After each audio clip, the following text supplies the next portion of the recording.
Assalamualaikum warahmatullahi wabarakatuh. Alhamdulillahi wa kafa wassalatu wassalamu ala nabiyil mustafa wa ala alihi wa ashabihi wa man ihtada bihadihi ila yaumiddin. Ashhadu an la ilaha illallah wahdahu la syarika lah wa ashhadu anna Muhammadan abduhu wa rasuluh. Alhamdulillah, puji syukur kepada Allah Subhanahu wa taala atas segala kenikmatan yang Allah Subhanahu wa taala berikan kepada kita. Kemudian salawat dan salam semoga tercurah kepada junjungan kita Nabi Muhammad sallallahu alaihi wasallam, para ahli keluarganya, sahabat, tabi'in, tabi'un tabi'in, dan orang yang mengikuti jalannya hingga yaumiddin. Ya, sebelum kita mulai kajian pada malam hari ini, ya, saya mewakili bahwasanya Ustaz dalam perjalanan. Jadi di sini saya diminta untuk memulai dulu karena pada Allah yang pesawatnya delay 2 jam. Jadi sambil menunggu Ustaz Muflih hafizahullah, ya, kita mulai dulu ya membahas ya pembahasan yang akan kita bahas pada malam hari ini. Ya, judulnya apa? Islam itu, syariat Islam itu mudah, ya. Nah, pembahasan ini merupakan masuk ke dalam kaidah kubro. Ada 5 kaidah kubro di dalam Islam, yang dimana syariat itu kembali pada kaidah-kaidah tersebut. Di antaranya adalah al-masyaqqah tajlibut taisir, yaitu perkara yang berat, yang memberatkan itu akan mendatangkan kemudahan. Makanya syariat kita, syariat Islam ini memiliki kelebihan dibandingkan syariat yang lain, yaitu agama kita adalah mudah. Nah, mungkin kita akan membagi beberapa poin. Yang pertama, dalil-dalil yang menunjukkan hal tersebut. Dalilnya sangat banyak, baik dalam Al-Quran maupun Sunnah. Mungkin kita akan membacakan sebagiannya saja. Dalil yang pertama, firman Allah Subhanahu wa taala dalam surat Al-An'am ayat 145, "Qul la ajidu fima uhiya ilayya muharraman 'ala ta'imin yat'amuhu illa an yakuna maitatan aw daman masfuha aw lahma khinzirin fa innahu rijsun aw fisqan uhilla li ghairillahi bih faman ittara ghaira baghin wala 'adin fa inna rabbaka ghafurur rahim." Katakanlah wahai Muhammad, aku tidak mendapati dalam apa yang diwahyukan kepadaku diharamkan untuk dimakan kecuali maitah, yaitu mayit atau bangkai. Dan kenapa bangkai diharamkan? Itu karena hikmah yang sangat besar yang diinginkan oleh Allah Subhanahu wa taala. Yang pertama, imtithalan li amrillah, ya, agar kita beribadah kepada Allah Subhanahu wa taala, mendapatkan pahala dengan itu. Yang kedua, bahwasanya bangkai itu berbahaya untuk manusia. Ketika hewan menjadi bangkai, darah tidak keluar. Kemudian di situ berkembanglah, ya, jarasim, bakteri-bakteri di dalam darah yang akan membahayakan manusia. Kemudian audaman masfuhan, atau darah yang terpancar. Jadi, ya, dulu mungkin ada yang makan, ya, darah yang dijual di pasaran. Mungkin sekarang nggak tahu masih ada atau tidak. Itu adalah haram. Bukan darah yang menempel setelah penyembelihan. Karena di dalam daging pasti ada darahnya. Itu tidak haram. Aw lahma khinzir, atau daging babi, ya. Fa innahu rijsun aw fisqa, karena sungguhnya itu rijs, kotor, ya, atau fisqan, atau perbuatan fisq, dosa. Uhilla li ghairillahi bih, atau ini yang termasuk yang diharamkan oleh Allah Subhanahu wa taala adalah rijs, ya suatu yang menjijikkan, ya au fisqan uhilla li ghairillah, atau yang disembelih karena Allah selain Allah Subhanahu wa taala. Akan tetapi siapapun famaniturra, ini dalilnya, dalil bahwasanya Islam itu adalah mudah. Siapa saja yang terpaksa ghaira ba'ighin, ya, tanpa baghin wala adin, ya, tidak melakukan dosa, tidak berlebih-lebihan, fa inna rabbaka ghafurur rahim, sesungguhnya Rabbmu adalah Maha Pengampun dan Maha Penyayang. Dalam surat Al-Baqarah ayat yang semisal, ya, sama dalam ayat Al-Baqarah ayat 173, ya, wa ma uhilla li ghairillahi bih faman ittara ghaira baghin wala adin fala itsma alaih. Termasuk hal-hal yang diharamkan oleh Allah Subhanahu wa taala adalah maitah, ya, tadi telah kita sebutkan hampir sama yang disebutkan. Kemudian di akhir ayat faman ittara ghaira baghin wala adin, siapa yang terpaksa tanpa, ya, dia berlebih-lebihan. Nanti kita akan jelaskan maksud berlebihan bagaimana. Kita akan mengeluarkan dari sini ada kaidah kubronya, kemudian kaidah-kaidah sughra yang ada di dalamnya. Kemudian dalil yang lain adalah ketika kita puasa Ramadan. Puasa Ramadan wajib tidak? Wajib. Akan tetapi Allah Subhanahu wa taala memberikan keringanan, ya, faman kana minkum maridan, siapa yang sakit, au ala safarin, atau safar, fa'iddatun min ayyamin ukhar, maka dia puasa di hari yang lain, ya. Ma yuridullahu bikumul yusr, Allah Subhanahu wa taala menginginkan untuk kalian kemudahan, wala yuridu bikumul usr. Dan ayat ini sangat banyak, ya. Nanti kita akan sebutkan contoh-contohnya, dan ini hanya sebagian dari dalilnya. Adapun hadis, Rasulullah sallallahu alaihi wasallam bersabda dalam hadis Ibnu Abbas radhiyallahu anhu yang diriwayatkan oleh Imam Ibnu Majah, innallaha tajawaza li an ummati al-khata' wan nisyan wa mastukrihu alaih. Sesungguhnya Allah Subhanahu wa taala tajawaza, ya, mengampuni untuk umatku al-khata', tersalah, nisyan karena lupa atau karena keterpaksaan.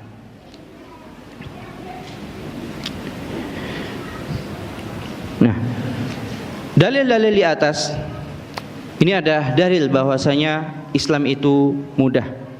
Ada kaidahnya atau kaidah kubronya, al-masyaqqah tajlibu at-taisir, bahwasanya, ya, masyaqqah atau sesuatu yang memberatkan akan mendatangkan, ya, kemudahan. Nah, kalau kita lihat dari dalil-dalil yang ada, masyaqqah atau suatu yang memberatkan itu ada beberapa. Yang pertama, dalam dalil-dalil disebutkan karena safar. Safar itu salah satu tempat di mana ghalabatul dzan, besar kemungkinan, ya, besar kemungkinan di situ ada hal yang memberatkan, sehingga nanti kita bisa lihat dalam salat, dalam puasa dan yang lainnya Allah Subhanahu wa taala memberikan, ya, memberikan kemudahan di situ. Kemudian marad, ketika seorang sakit. Kemudian kita sebutkan tadi lupa. Kemudian keterpaksaan, kebodohan. Kemudian umumul balwa, karena ada tersebarnya, ya, sesuatu di situ, bisa karena ihtiras, menghindari sesuatu yang memang sudah umum. Seperti misalnya kita diperintahkan sholat untuk berdekatan, akan tetapi karena ada balwa, ada musibah yang secara umum, ya, maka kita boleh terpisah, ya, saling berjauhan. Kemudian di sana juga ada sebabnya karena naqs, karena kekurangan, baik mungkin kekurangan jasadnya, mungkin ada orang yang buta, mungkin ada orang yang pincang, ada orang yang kurang, atau kurang karena hukumnya, seperti orang anak kecil ya kurang akalnya, kemudian mungkin orang gila dan yang lainnya. Jemaah yang dirahmati Allah Subhanahu wa taala, itu kaidahnya. Nah, mungkin kita sedikit menyebutkan yang benar-benar menunjukkan bahwasanya Islam itu mudah. Apa itu? Pertama, ya syariat ini kalau dibandingkan dengan syariat sebelum kita sangatlah mudah. Syariat sebelum kita, ketika seorang ingin bertaubat apa? Faqtulu anfusakum. Suruh apa? Bunuh diri. Alhamdulillah, kita dalam syariat Islam, ketika kita ingin bertaubat apa? Ya beristighfar, taubat dengan taubatan nasuha. Tidak perlu kita untuk bunuh diri. Kemudian yang kedua, yang benar-benar sangat gamblang, bahwasanya agama Islam ini sangat memperhatikan sehingga membolehkan perkara-perkara yang dibutuhkan oleh manusia, seperti muamalah, jual beli, diperbolehkan oleh Allah Subhanahu wa taala. Sehingga asal dari muamalah, asal dari kita melakukan sesuatu berkaitan dengan jual beli dan yang lainnya, asalnya apa? Mubah. Jadi kalau ditanya apa hukumnya jual beli seperti ini, ya asalnya mubah. Jadi pertama kita menghukumi sebuah muamalah, baik jual beli dan yang lainnya, mubah. Kemudian dilihat bentuknya, oh baru di sana ada mungkin ada riba, oh di sana ada gharar, oh di sana ada seperti ini, barulah karena ada sesuatu yang melarangnya, barulah haram. Ini menunjukkan Islam itu mudah, karena secara umumnya lebih banyak yang diperbolehkan apa lebih banyak yang dilarang? Lebih banyak yang diperbolehkan dalam masalah muamalah. Kemudian yang menunjukkan Islam ini mudah, bahwasanya agama Islam atau syariat Islam itu sangat perhatian dengan kondisi manusia yang berbeda-beda, sehingga memberikan hukum yang berbeda pada setiap atau beberapa golongan dari manusia. Contohnya, perempuan tidak diwajibkan sholat Jumat, perempuan tidak diwajibkan sholat jamaah. Kemudian di sana ada hukum khusus kepada abad, kepada budak. Berbeda antara budak dengan orang yang merdeka. Seorang budak tidak wajib sholat Jumat walaupun laki-laki. Kemudian di sana ada musafir juga tidak diwajibkan sholat Jumat. Begitu pula di sana ada anak kecil sehingga belum terkena taklif.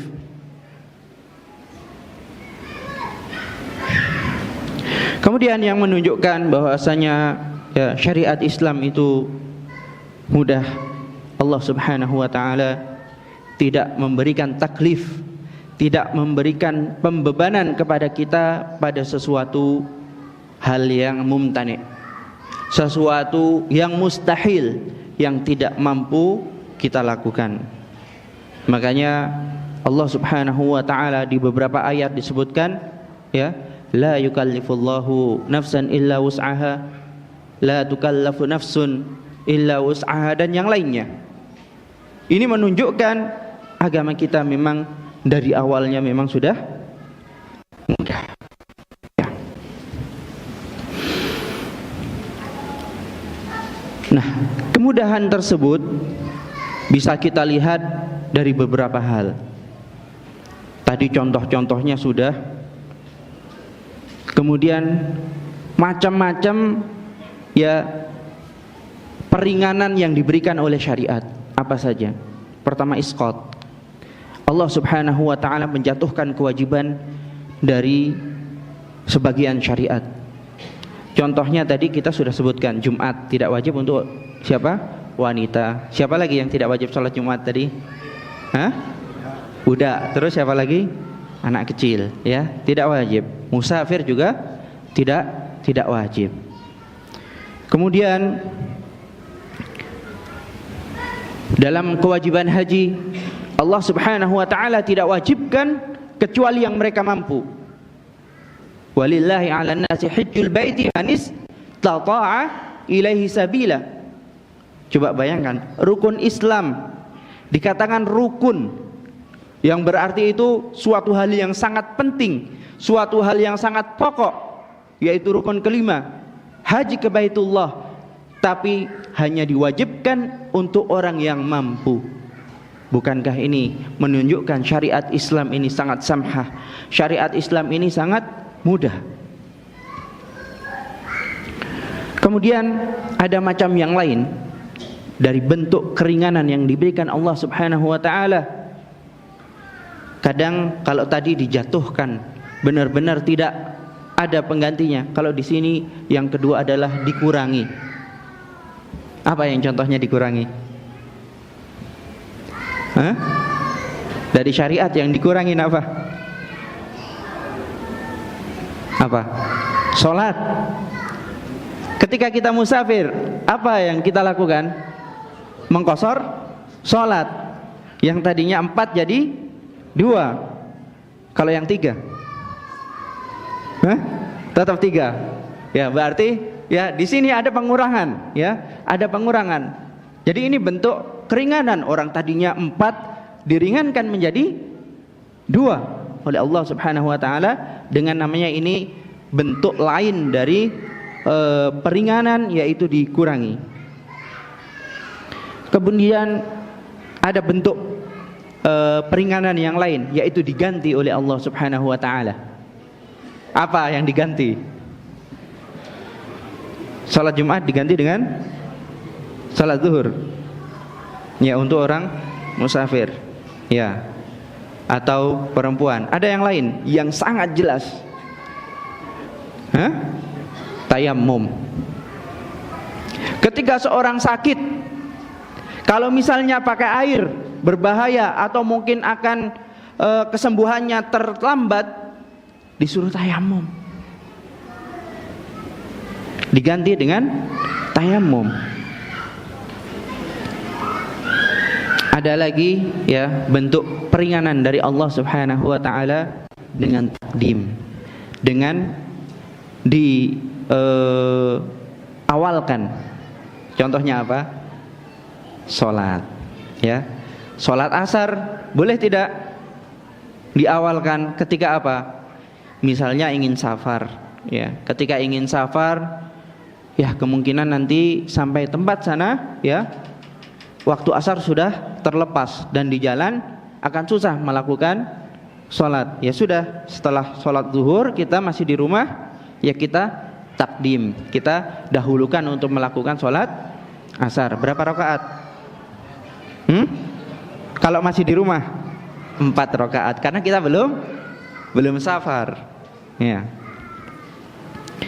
Kemudian didahulukan, dan yang kelima termasuk bentuk keringanan dari Allah Subhanahu wa taala, diakhirkan.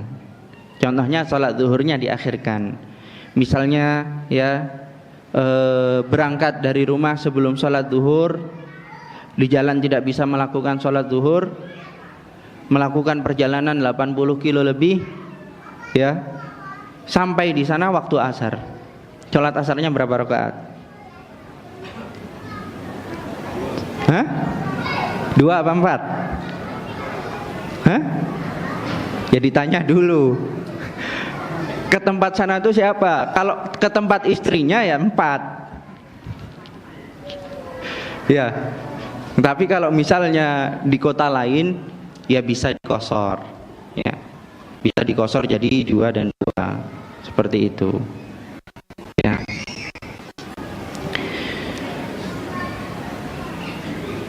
Kemudian bentuk peringanan yang diberikan Allah Subhanahu wa taala yang lainnya adalah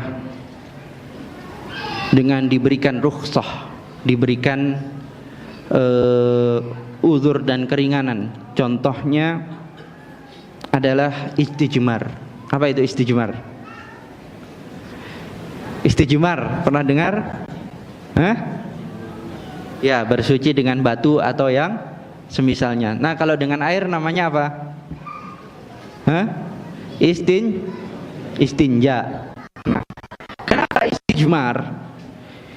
Ini sebagai contoh kalau itu bentuk keringanan yang diberikan Allah Subhanahu wa taala. Nah, kalau kita bersuci dengan batu atau dengan tisu, sebenarnya masih ada yang nempel enggak sih? Ya. Masih ada yang nempel walaupun enggak kelihatan. Ada najis di situ yang menempel. Tapi karena bentuk itu merupakan keringanan dari Allah Subhanahu wa taala, maka ma'fu, itu dimaafkan. Begitu pula mungkin di sana ada najis yang tidak terlihat. Ketika kita melakukan buang hajat kemudian terkena pakaian kita, kita tidak tahu, ya. Maka termasuk sesuatu yang dimaafkan. Batasan najis itu banyak berapa? Misalnya terkena darah najis tidak? Najis. Tapi kalau satu tetes terkena baju kita, kita sholat di situ sah tidak? Sah. Nah, batasannya seberapa? Dikatakan itu najis. 1 koin dirham. Ya, dikatakan itu banyak dan kita dilarang sholat dengannya kalau terkena darah 1 koin. Kalau lebih dari 1 koin, ya kita suruh ganti. Nggak boleh pakai baju itu sampai dicuci terlebih dahulu. Kemudian, ya, salah satu bentuk keringanan dari Allah Subhanahu wa taala adalah dirubah caranya. Contohnya dalam sholat. Apa yang sholatnya dirubah?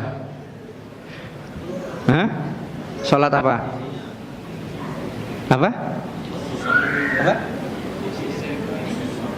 Dari berdiri jadi ruku, itu termasuk pengurangan, bukan dirubah.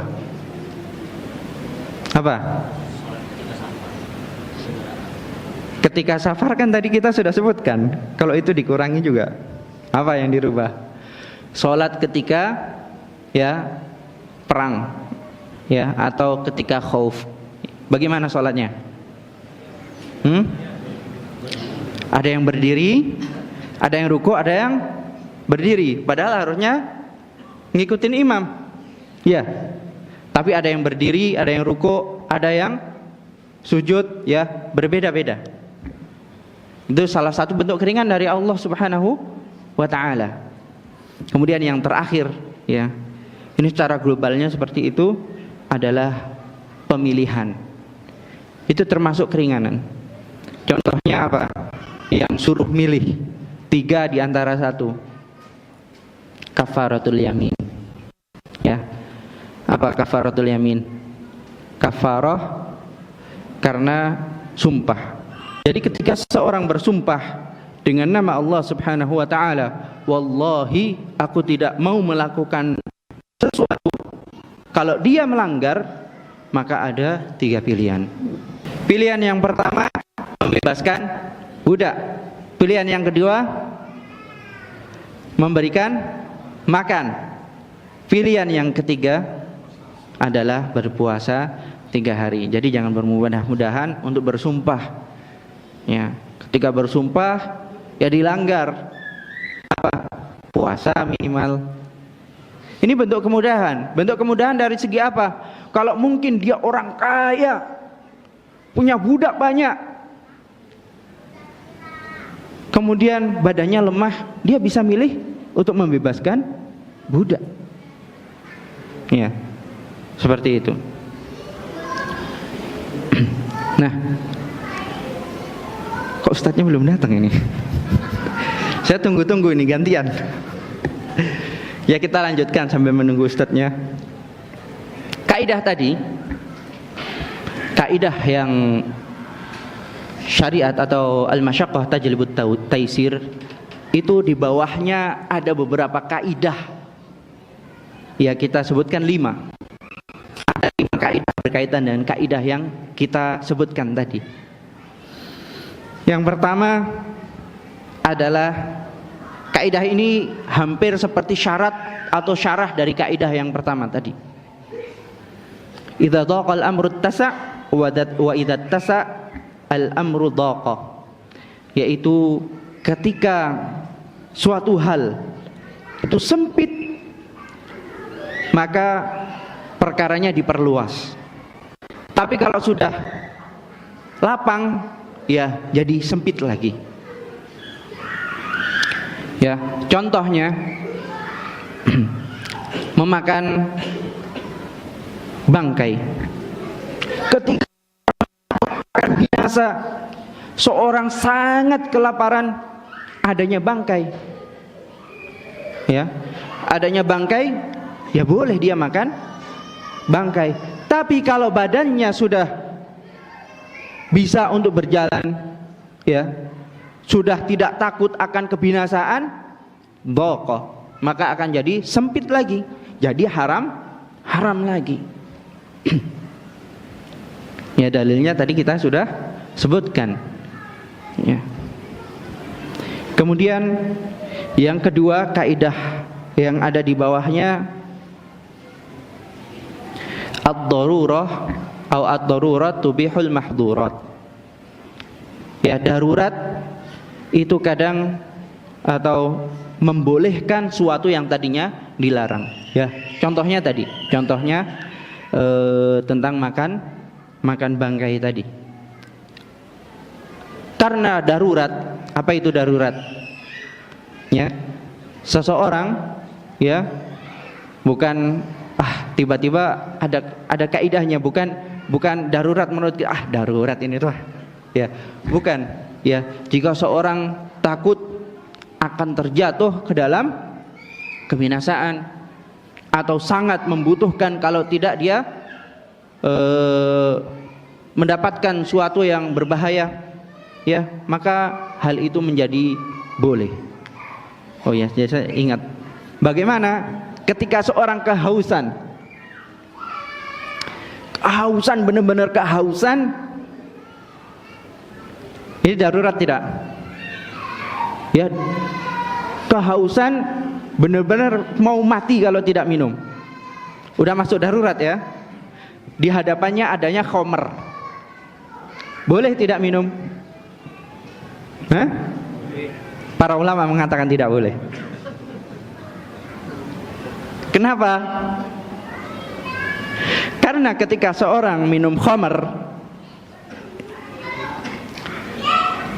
darahnya justru akan semakin panas, sehingga hausnya atau yang madaratnya malah bertambah madarat. Jadi kehidupannya dia menahan dari minum khamr itu lebih baik daripada dia minum khamr, justru akan bertambah madarat. Itu ulama dari dulu sudah mengatakan seperti itu. Kalau sekarang dalam kedokteran, oh iya, karena darahnya tambah begini. Subhanallah.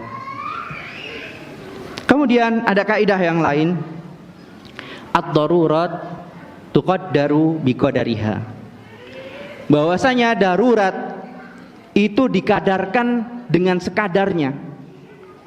Contohnya dengan tadi mayitah atau bangkai, boleh enggak setelah makan kita ya dipotong dulu, kita bawa selama perjalanan atau dibawa pulang? Enggak boleh. Ya, makan daging khinzir, ya, kemudian membawa perbekalan, ya enggak boleh. Itu kan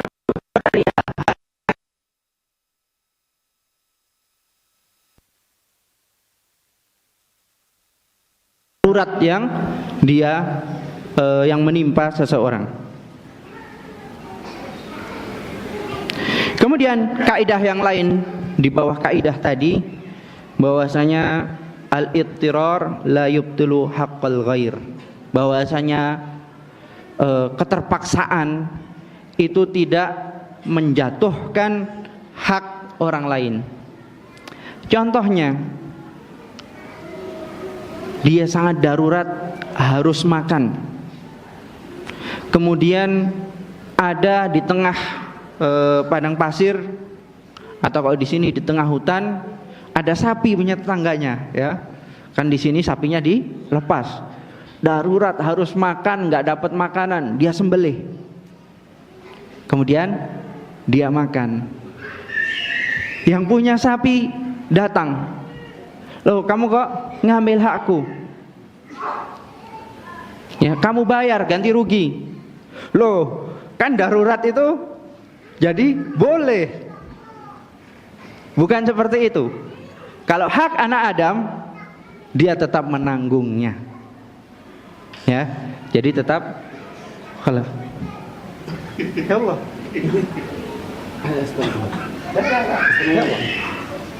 خلاص نحن ندخل إلى الأمثلة.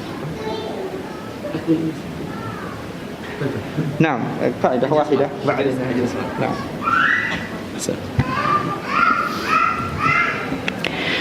Alhamdulillah ya, Ustadz sudah hadir di tengah-tengah kita, ya. Nah, kita tadi membahas tentang, ya, bahwasanya darurah atau ittirar, ya, keterpaksaan itu tidak menjatuhkan hak orang lain. Ya, setelah kita sudah hilang dari keterpaksaan tersebut, kita tetap harus, ya, mengembalikan atau memberikan hak orang lain tersebut. Nah, ya, kita masuk ke al-amtsilah, ya, permisalan, ya, permisalan yang menunjukkan bahwasanya Islam itu mudah. Tafadhal Ustaz untuk menyampaikannya. لا خلاص الآن نحن ندخل إلى الأمثلة. الصلاة يعني تيسير الله في الصلاة، تيسير الشرع في الصوم والحج. Oh tadi belum, baru masuk kaidah. Ana menunggu antum. Boleh pinjam.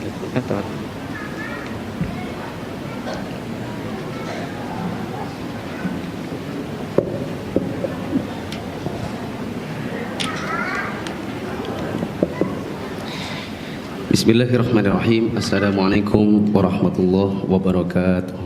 Waalaikumsalam. Alhamdulillahi wa kafa wa salatu wassalamu ala rasulillahil mustafa wa ala alihi wa ashabihi wa man iqtafa. Hadirin jamaah yang dirahmati Allah, kita bersyukur kepada Allah pada hari ini bisa bertemu di salah satu dari rumah-rumah Allah. Tadi saya pribadi terlambat karena delay pesawat 2 jam, baru landing kira-kira hampir jam 6, kesininya macet. Tapi alhamdulillah dengan konsep kolaborasi dengan Ustadz Uji, akhirnya kajian tidak tertunda. Materi ini dikasih beliau contekan, ya. Saya tinggal melanjutkan amthilahnya beliau, ya Ustadz. Ya, ini amthilah al-masyaqqat tajlibu tasyir itu, ya, di sini.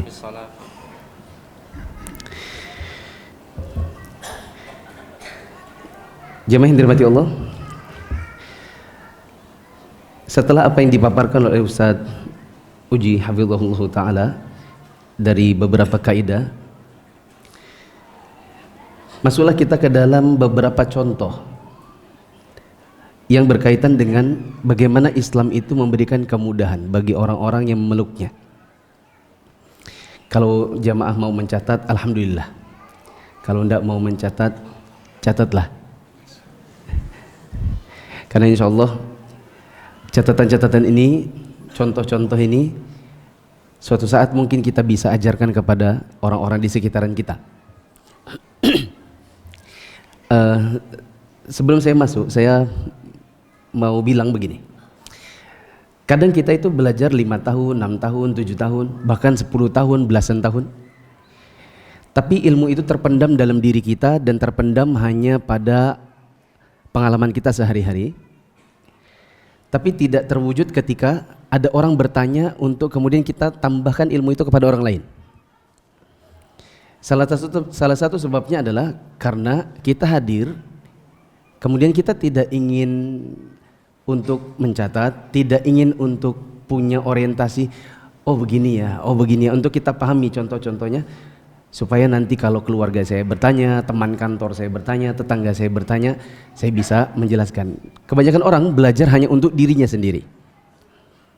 Berbeda dengan orang-orang yang memang punya orientasi, semoga bisa mendakwahkan ilmunya kepada orang lain, biasanya effortnya pun akan lebih. Nah, mencatat itu salah satu cara untuk kita bisa mendakwahkan ilmu yang kita timba kepada orang lain. Disebutkan di sini oleh Ustadz Uji dalam catatan beliau, contoh kemudahan di dalam sholat.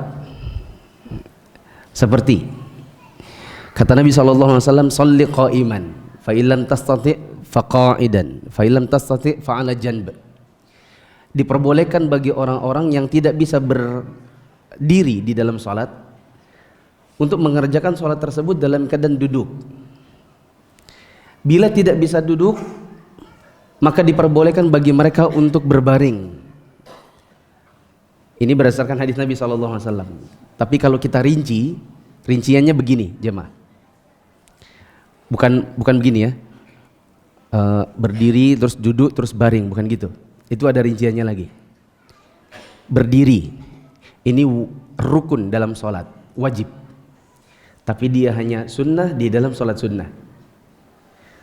Kalau ada orang mengerjakan sholat sunnah dalam keadaan duduk, maka boleh, karena bukan rukun, tetapi pahalanya hanya setengah dari yang mengerjakannya dalam keadaan berdiri. Tapi ini kita bicaranya dalam sholat wajib, berdiri. Tidak bisa berdiri maka bersandar, entah bersandar pada tongkat, entah bersandar pada dinding, atau di zaman Nabi SAW ada yang bersandar pada orang. Sebagaimana kata sebagian sahabat Nabi, di antara kami dahulu ada yang kalau mau ke masjid harus dipapah oleh saudara-saudaranya, dan supaya dia bisa berdiri tegak di tengah shaf harus diapit dengan keras kanan dan kirinya. Maka dia bersandar pada orang di kanan dan kirinya. Bila tidak bisa bersandar, duduk. Duduk yang paling utama bersila, mutarabbi'an. Bila tidak bisa bersila, maka bisa duduk tawarruk, sebagaimana yang kita kerjakan kalau di tahiyat akhir sholat maghrib.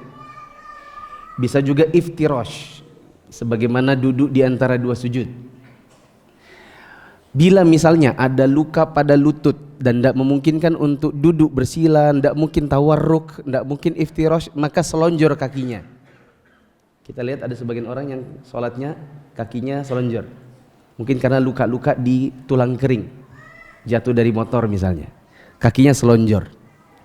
Tidak bisa, maka bisa duduk di kursi.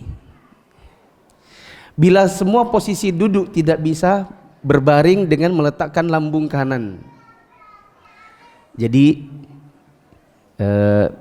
ini ibaratnya nih, lihat tangan saya, ini kepala, ini kaki, ini bagian kanan kan, maka dia tidur di bagian kanan badannya. Kalau tidak bisa, kiri, di bagian kiri badannya, dalam keadaan wajah dan badan hadap kiblat. Bila tidak bisa juga, misalnya karena ini nginepnya di rumah sakit dan posisinya tidak mungkin begini, tidak mungkin begini, maka boleh baginya misalnya untuk telentang, berarti badannya hadap ke atas langit. Tidak bisa juga, misalnya gimana? Tengkurap, ya udah tengkurap. Oh, tidak bisa juga Ustaz. Jadi bagaimana? Oh, bisanya nungging. Nungging itu kayak apa? Ya nungging misalnya, entahlah kayak apa. Yang penting tetap sholat. Dan itu kemudahan di dalam sholat. Ada orang tidak bisa berwudu, entah karena tidak ada air, entah karena air tak bisa dijangkau, entah karena sakit yang menghalangi, entah karena misalnya di pesawat, karena ada peraturan. Karena di pesawat dikatakan oleh pramugarinya, kepada para penumpang sudah masuk waktu sholat, dimohon untuk tidak membasahi lantai kamar mandi, karena kalau lantai kamar mandinya basah, khawatir ada orang terpeleset, terkurung dalam kamar mandi, kecelakaan, tidak ada yang nolong, atau nanti malah merepotkan. Dikhawatirkan tidak safety, tidak aman. Maka terpaksa sebagian orang ada yang kayak bapak-bapak biasanya, ada yang tetap wudhu, tetapi kakinya diangkat masuk ke kloset lalu dicuci dalam kloset. Ada yang sebagian ibu-ibu tidak mungkin seperti itu, maka dia bertayamum di pesawat dengan cara menepukkan tangannya entah ke bawah kursi di depannya, lalu kemudian diusap ke wajahnya, lalu diusap ke punggung tangan kanannya, punggung tangan kirinya, lalu dia sholat. Pesawatnya bukan Saudi Airlines, karena kalau Saudi Airlines di buntutnya kan ada ini saja, ada tempat sholat. Itu pun muatnya paling 8 orang. Sementara penumpangnya 430, nggak mungkin ngantri situ, bisa habis waktu sholat subuh nanti. Ya. Sehingga boleh bagi mereka untuk sholat duduk di atas pesawat. Oh Ustadz, ini kan pulang. Kalau pulang kan berarti buntut pesawat di Saudi, mukanya pesawat ke arah Jakarta. Berarti kalau kita berdiri, kalau kita duduk di pesawat berarti membelakangi kiblat. Ya nggak apa-apa. Oh, bagaimana kalau saya duduk, kalau saya berbalik begitu, menyusahkan diri sendiri. Oh, bisa nggak saya berdiri di dekat pintu darurat? Nggak boleh. Sehingga bisa orang sholat dalam keadaan meskipun membelakangi kiblat. Ada salah satu-satunya syarat sah sholat yang tidak ada toleransinya. Satu-satunya syarat sah sholat yang tidak punya dispensasi, tidak punya toleransi.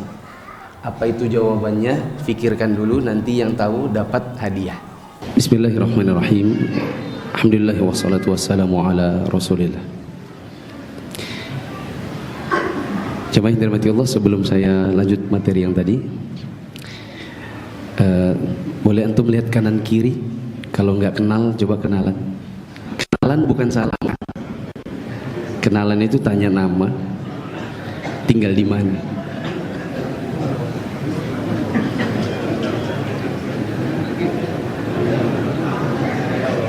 Akhwat juga, akhwat. Silakan akhwat.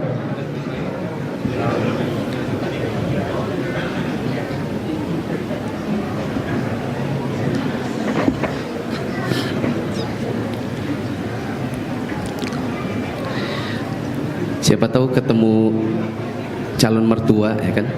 Atau menantu. Jamaah yang dirahmati Allah, kajian kita berjudul Islam itu mudah. Tapi saya bilang ada bagian dari Islam itu yang tidak mudah. Contohnya ummahat kajian tenang, itu sangat tidak mudah. Iya, di mana-mana. Nanti kadang-kadang sudah disindir pun seperti ini, itu tidak selesai, ibu. Memang susah ya saya. Mari kita laki-laki diam sejenak. 1, 2, 3. Ya kan? Berarti mereka memang tidak mendengar apa yang kita bilang ini, gitu kan? Assalamualaikum ummahat. Boleh kita tenang dulu?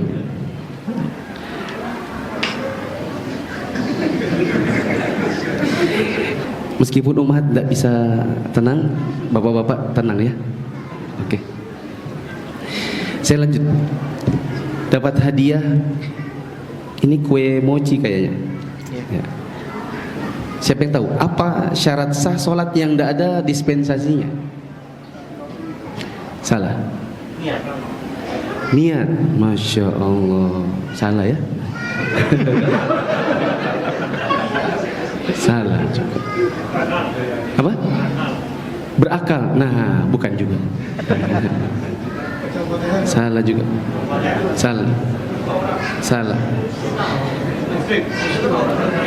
Jamaah itu menyebutkan rata-rata rukun sholat. Al-Fatihah, Al-Fatihah itu rukun sholat. Saya bilang syarat sah sholat. Wudu. Ini dia baru benar. Silakan. Satu-satunya syarat sah sholat yang tidak ada dispensasinya adalah masuk waktu. Kalau belum masuk waktu, lalu ada orang berkata, oh saya sudah sholat tadi, wajib ulang. Wajib ulang, karena belum masuk waktu. Beda dengan menutup aurat, itu Islam ada kemudahan. Boleh orang sholat telanjang. Kapan?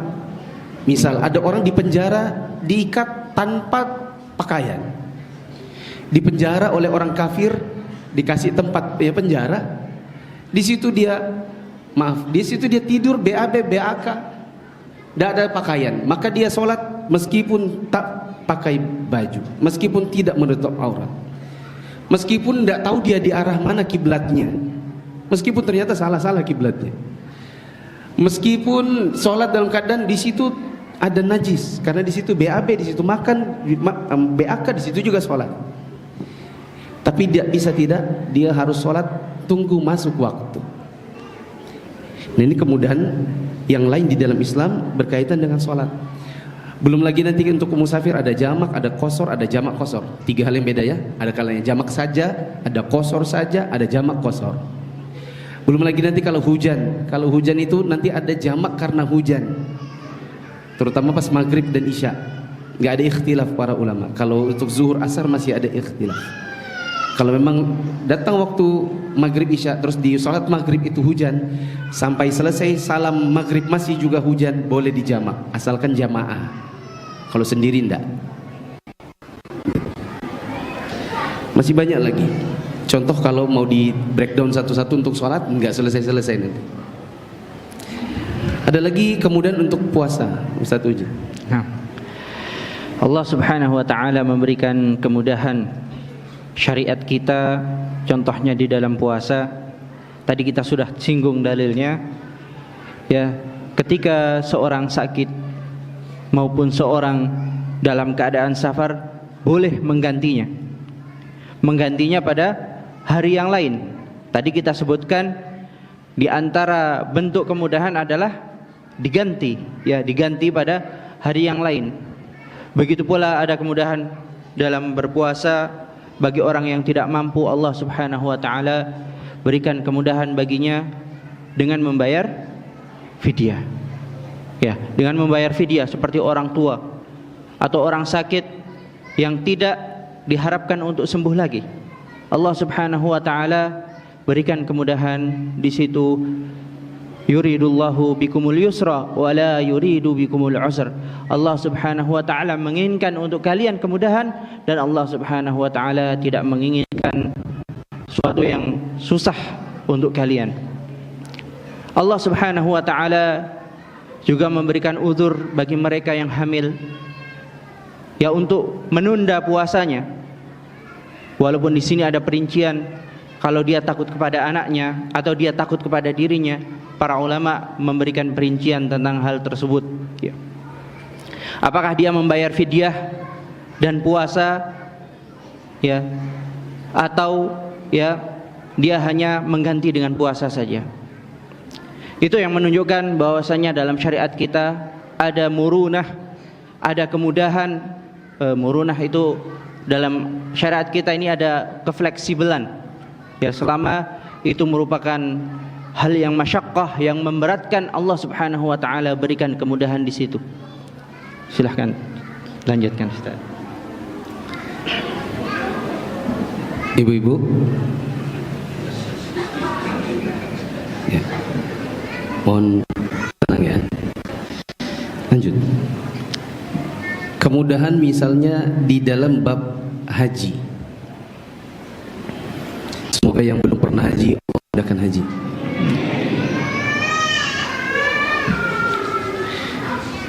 Kemarin di masa haji, waktu tanggal 8 Zulhijjah, hari Tarwiyah, saya ngumpulin orang-orang satu tenda. Meskipun dia bukan jamaah saya, karena saya juga ketika itu berangkat bukan untuk bimbing. Terus saya bilang, Bapak-bapak yang dirahmati Allah, kita sudah mulai masuk masa haji. Ini tanggal 8 hari Tarwiyah, disunnahkan untuk kita berada di Mina sebagaimana yang kita kerjakan. Bapak-bapak yang dirahmati Allah, ini berat, tapi banyak kemudahannya asalkan tanya. Asalkan bapak-bapak rajin membaca bukunya. Kalau tidak paham, bapak-bapak bertanya. Meskipun saya bukan pembimbing Bapak Ibu sekalian, mungkin ada istri-istrinya di belakang. Meskipun saya juga bukan seorang pembimbing bagi travelnya Bapak-bapak, tapi saya bisa, Bapak-bapak jangan sungkan untuk kalau mau. Saya ini haji ketiga. Haji pertama dan kedua waktu saya kuliah, ini ketiga. Artinya ini kesempatan bagi saya juga untuk berbagi apa yang sudah kami ketahui, karena bukan pertama kali haji. Biasanya orang yang baru pertama kali haji itu membaca buku saja tidak cukup, manasik satu kali saja tidak cukup, harus ada manasik beberapa kali, gitu ya. Silakan kalau ada yang mau bertanya. Jemaah yang dirahmati Allah, contoh pertama, ada yang nggak tanya, semalaman dia sakit kepala rupanya. Salah satu jamaah yang saya sudah ajak bicara itu, pagi hari saya pakai fresh care itu. Ya sama, karena bukan AC seperti itu, tapi AC yang angin itu kan Sentral. jadi di kepala kita itu kan kena angin, jadi kadang-kadang kita pusing. Pakai fresh care. Nanya lah satu orang, Ustaz pakai apa itu Ustaz? Fresh care. Oh boleh. Memang siapa yang bilang tidak boleh? Saya kira tidak boleh. Semalaman saya sakit kepala, saya mau pakai fresh care itu tidak berani katanya. Saya bilang, kan tadi pagi saya sudah bilang, tanya, karena banyak kemudahan. Kalau tidak nanya nanti nggak jadi mudah, susah sendiri kan? Iya, saya kira nggak boleh. Yang tidak boleh itu Pak, wangi-wangian, parfum. Adapun sesuatu yang punya aroma dan bukan parfum boleh. Fresh care itu kan ada aromanya. Tapi apa ada orang pakai parfum fresh care? Masya Allah, kamu wangi banget ya, wangi fresh care, sampai hidungku ikut mampet gitu ya. Kan nggak ada. Minyak kayu putih itu kan ada wanginya. Minyak telon, balsem, itu semua ada wangi-wangian. Pasta gigi ada kayak semacam aroma. Kalau anak-anak itu ada aroma pisang, ada stroberi, ada mintnya. Itu semua ada aroma. Tapi dia bukan wangi-wangian, maka boleh, tidak apa-apa. Itu kemudahan yang lain. Ada kemudahan yang sangat urgent untuk diketahui oleh para jamaah haji, seperti bagi orang yang memang tidak memungkinkan bagi mereka untuk mabit di Mina, mereka boleh tidak mabit di Mina. Dan bila karena uzur, maka tidak ada damnya. Seperti ada orang memang tidak mabit di Mina karena opname di rumah sakit. Begitu selesai Arafah, lempar jumroh Aqabah, cukurnya diantar langsung pingsan masuk rumah sakit sampai pulang. Mabit di Minanya uzur, maka bagian tidak ada dam. Yang ada dam itu bagian tidak punya uzur.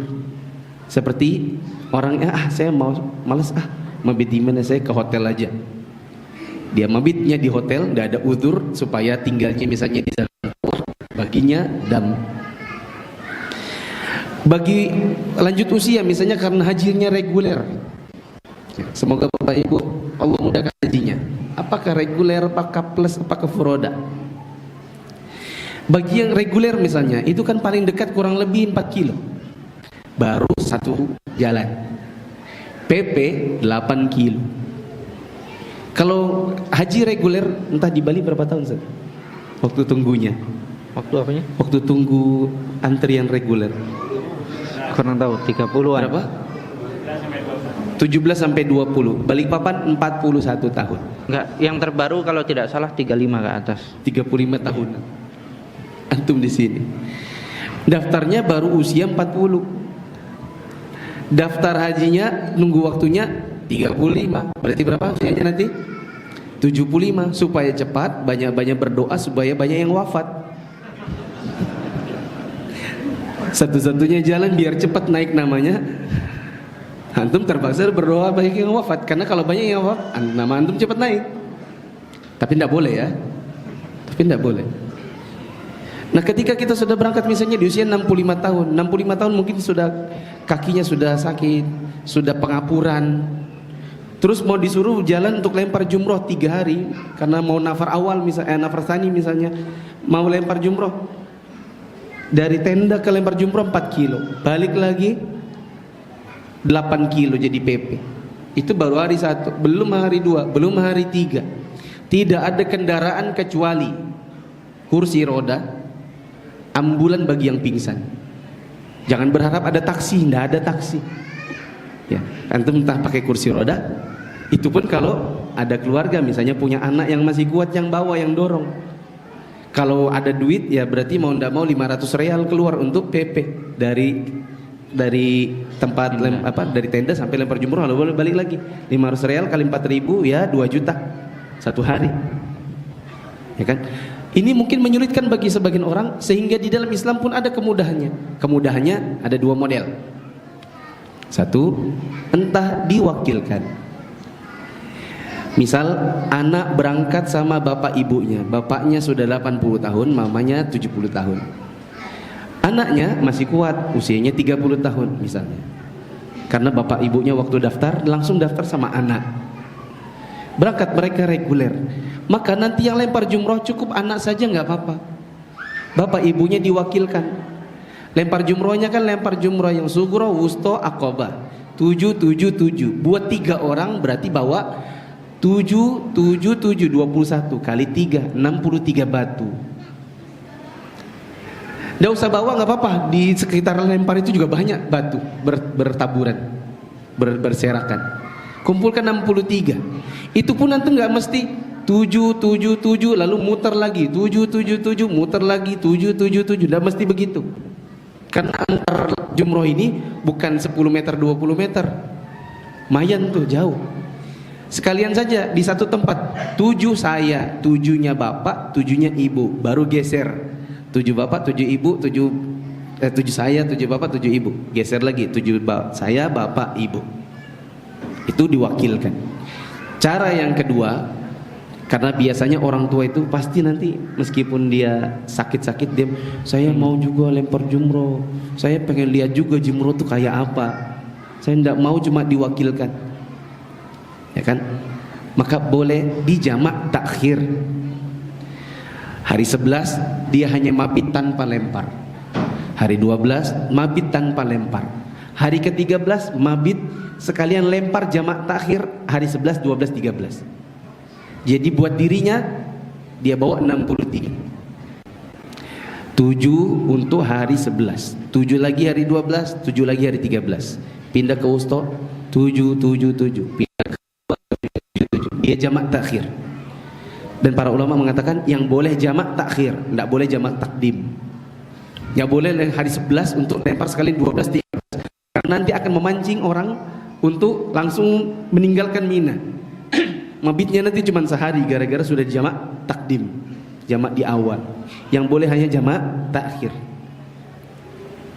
Itu diantara kemudahan. Masih banyak lagi ya. Ustaz. Kita dari tadi sudah membahas beberapa kemudahan dan kaidah-kaidah tentang syariat Islam itu mudah.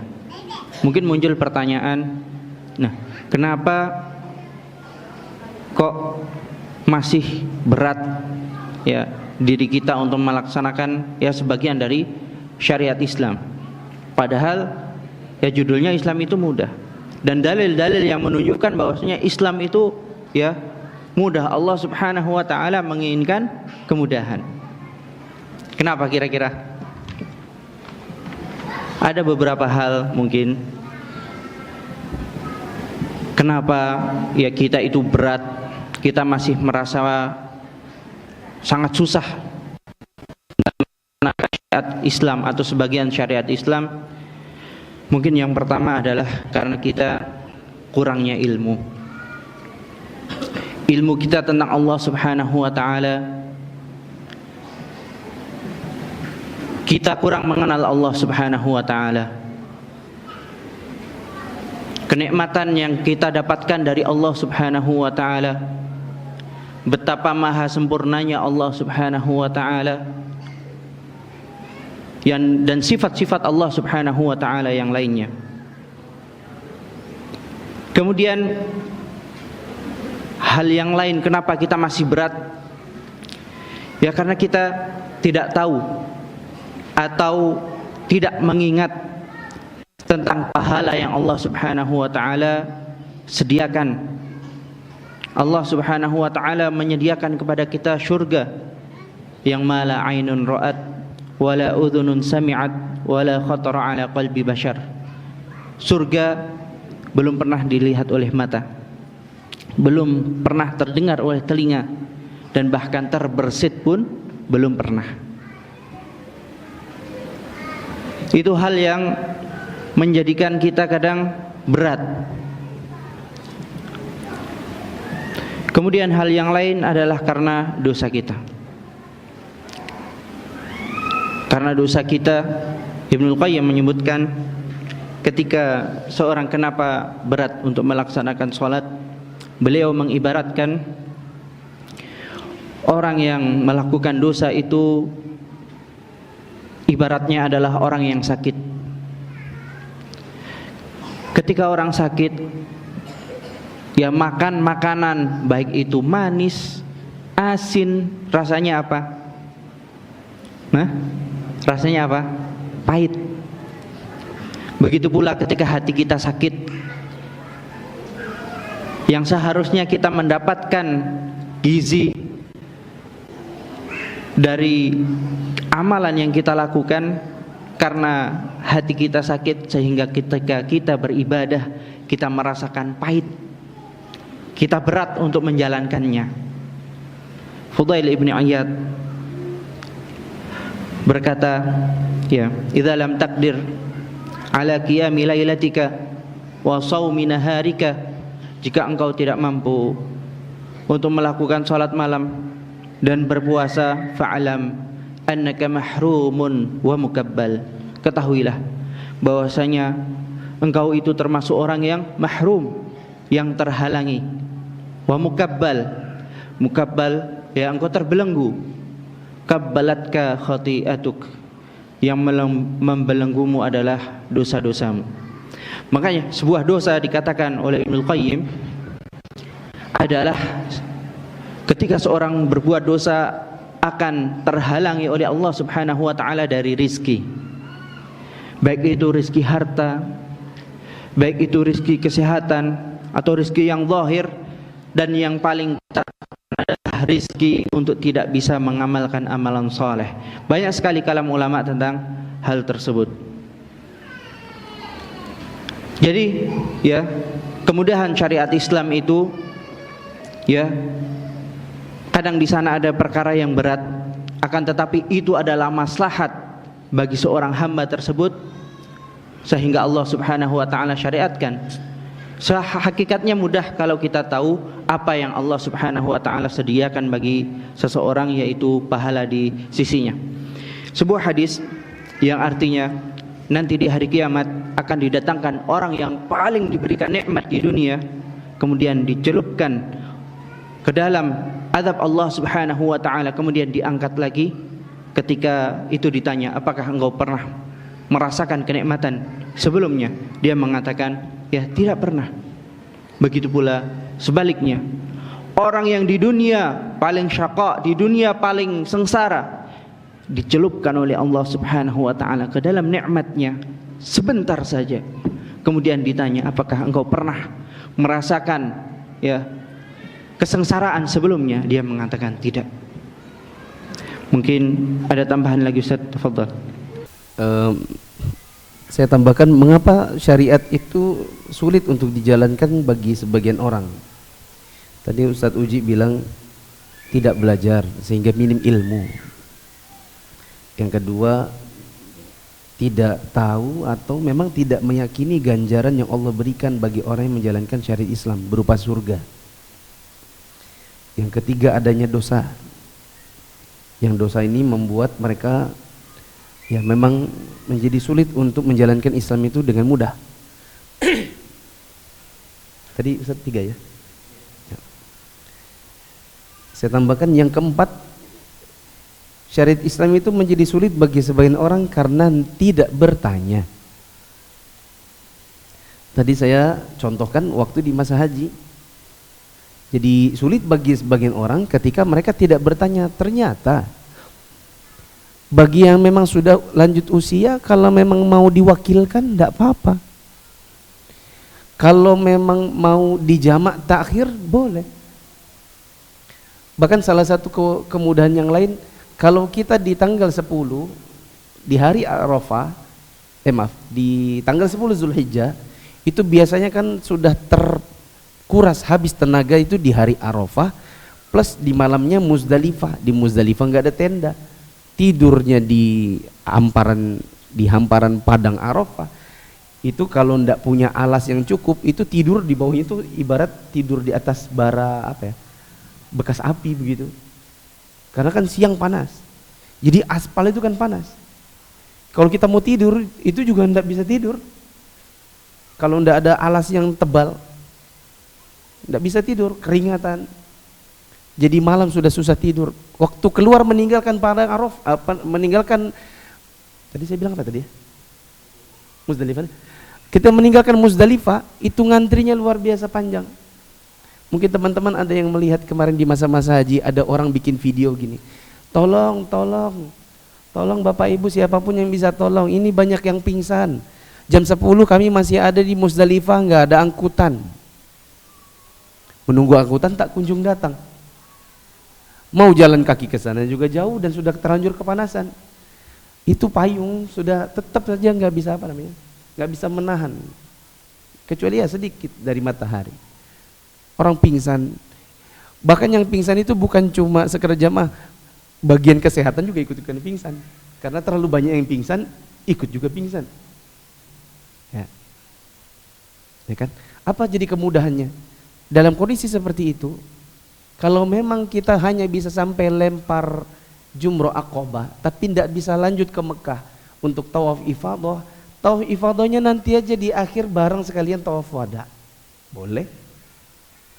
Tidak mesti dipaksakan dari Arafah terus malamnya mabit di Muzdalifah, paginya langsung lempar jumroh, cukur, ganti baju, langsung ke Mekah tawaf ifadah, langsung sa'i haji. Kalau Anda tidak sanggup, sudah habis lempar jumroh balik ke tenda.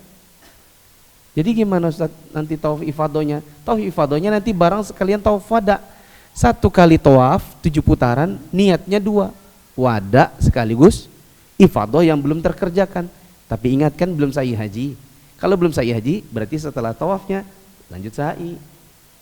Beda dengan orang yang memang masih kuat, dia bisa tawaf ifadah plus sa'i haji di tanggal 10. Nanti tanggal berapa belas waktu dia mau pulang, dia tinggal tawaf wada doang tanpa sa'i. Cuma karena banyak jamaah yang berbekal pada buku plus tidak nanya-nanya, ya mohon maaf sekaligus mengkritik sebagian orang yang ditugaskan sebagai ketua regu, pimpinan rombongan jamaah haji reguler, banyak yang sama-sama tidak paham. Jadi orang minta fatwa kepada pimpinan regu, dia juga baru cari di buku, jadilah orang buta menuntun sesama buta, sama-sama tidak paham. Kalau saya dulu di haji pertama, itu saya sebelum haji sudah pegang memang itu nomornya Ustadz Firanda, nomornya Ustadz Abdullah Roy, Ustadz. Kan kita tidak tahu siapa nanti yang menjawab. Kalau ada kebingungan, jebret, kirim 10 SMS, semoga salah satu dari 10 orang ustadz yang kita WA atau kita SMS, semoga bisa balas. Cuman waktu itu belum ada WA, jadi taunya SMS. Ya. Jadi susah karena kita kadang-kadang kurang bertanya. Saya ceritakan, ada ustadz di Balikpapan. Kalau dia nonton ya qadarullah, alhamdulillah. Dia ini punya tempat nongkrong yang dia jual es krim, ya kan? Baru belajar mendengarkan bahwa pacaran haram, betul, pacaran haram. Kemudian dia breakdown itu masalah pacaran haram ke tempat usahanya dia. Oh berarti saya kalau menyediakan tempat di situ orang pacaran berarti usahaku haram. Jadi ditutup semua. Sudah ditutup baru tanya.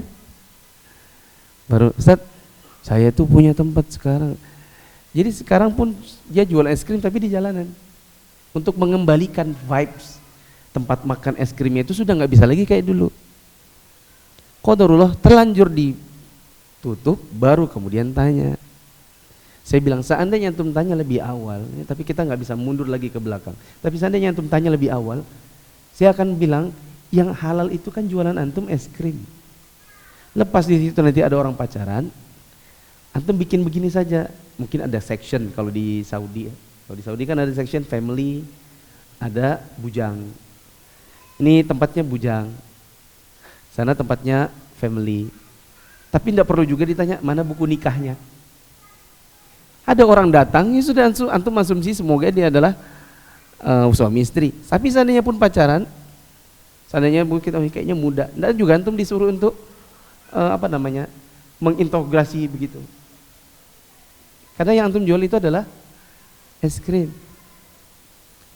Sama di Jogja Ustaz, ada ikhwan ngaji, jual pecel lele.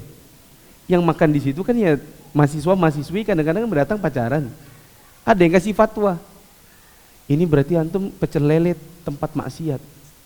Ditutup semuanya. Ya. Padahal kan tidak mesti demikian. Antum jualan apa di situ? Pecel lele. Ada orang berkata, kita kalau nggak KPR di bank susah. Mau tidur di mana? Gembel. Kita bilang tidak, kan masih ada rumah mertua. Ya kan? Masih bisa ngontrak. Susah, masih ada rumah susun. Di sini ada rumah susun. Kalau di Balikpapan ada rusun, beberapa rusun. Bagi yang memang hanya punya kemampuan rumah petak kecil-kecil. Ya. Mereka bilang kalau enggak KPR di bank susah. Kita bilang susah bagi orang yang memang enggak mau bertanya. Seandainya antum bertanya, ada jalan banyak solusi tentang muamalah. Antum enggak mesti kredit di leasing, antum enggak mesti sudah belajar belum namanya murabahah? Sudah belum belajar belum namanya qardul hasan atau tentang mudharabah? Ya, meskipun nanti ini akad-akad masih ada penempatan-penempatannya. Tapi ada orang berkata, susah kita kalau enggak ke leasing, susah kita kalau enggak ke pegadaian. Kan itu menyelesaikan masalah, nambah masalah. Ya kan? Susah kita kalau enggak begini. Ketika kita balik, Bapak tahu namanya murabahah. Baru dia bilang, apa itu? Nah, Anda menyimpulkan lebih dulu, susah. Tapi ketika Anda ditanya, sudah belajar murabahah? Baru bilang, apa itu? Berarti bukan susah. Balik ke yang Ustaz Uji bilang, Anda belum belajar, minim ilmu, tidak mau bertanya.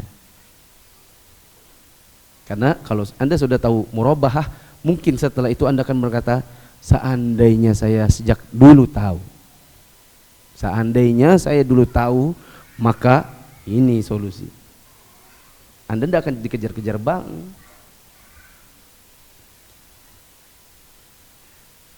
Kenapa syariat Islam susah bagi sebagian orang? Yang keberapa? Yang kelima, mengikuti hawa nafsu.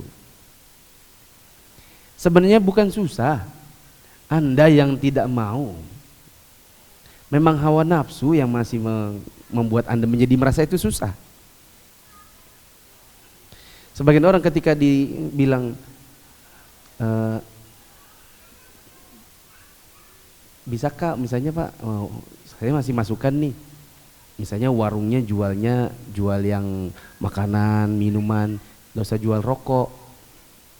Bagi sebagian orang, waduh susah itu, karena itu yang paling banyak dicari orang. Akhirnya jadi susah, bukan karena dia susah, kan itu gampang ya Ustaz ya. Tinggal nanti kalau ada pedagang kalau ada sales rokoknya bilang, oh maaf kami nggak jual rokok lagi.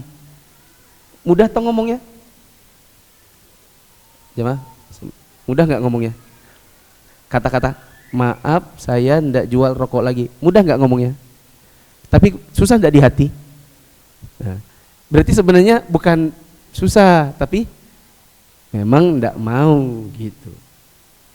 Orang-orang yang masih bekerja di tempat-tempat yang misalnya riba, atau di situ ada unsur gharar, maisir, judi, asuransi konvensional, pegadaian konvensional, saya mau bilang syariahnya juga, bank konvensional, ya banyak dari mereka mengatakan susah. Emangnya Ustadz kalau saya keluar, Ustadz mau kasih anak saya makan apa? Ustadznya cuma ngasih tahu hukum, tapi ustadznya disuruh tanggung jawab. Ya ceraikan aja istrimu, saya nikahin istrimu, baru saya kasih nafkah. Susah. Kenapa susah? Karena memang di hati kita ini memang jadi susah karena kita ikutnya hawa nafsu. Bukan susah, memang nafsu yang kita tidak mau kalah. Terakhir saya tambahkan, jadi susah bagi sebagian orang, ini saya menurut saya ya. Kalau tadi Ustadz Uji bilang mereka itu kurang ilmu, ada sebagian orang bilang gini, saya sering menuntut ilmu, tapi bagi saya tetap susah.